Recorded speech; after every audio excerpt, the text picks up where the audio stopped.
حضرت ابو ہریرہ رضی اللہ عنہ سے روایت ہے کہ رسول اللہ صلی اللہ علیہ وآلہ وسلم نے فرمایا،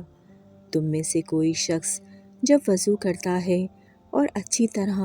خوب سنوار کر وضو کرتا ہے، پھر مسجد میں آتا ہے، اسے نماز کے علاوہ کوئی اور مقصد گھر سے نہیں نکالتا، ایسا شخص جو قدم بھی اٹھاتا ہے،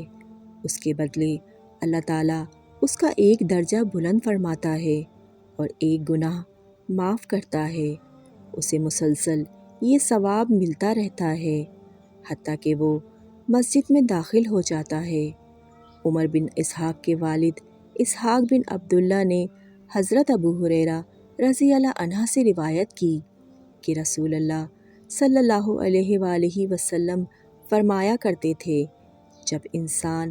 کبیرہ گناہوں سے اجتناب کر رہا ہو تو 5 نمازیں، ایک جمعے سے دوسرے جمعے تک اور ایک رمضان سے دوسرے رمضان تک،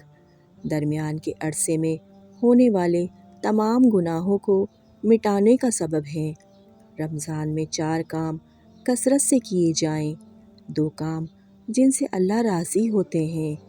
لا الہ الا اللہ کی کثرت کی جائے، استغفار زیادہ سے زیادہ پڑھا جائے، اور 2 کام جو ہر انسان کی ضرورت ہیں، اللہ تعالیٰ سے جنت کا سوال کیا جائے اور جہنم سے پناہ مانگی جائے۔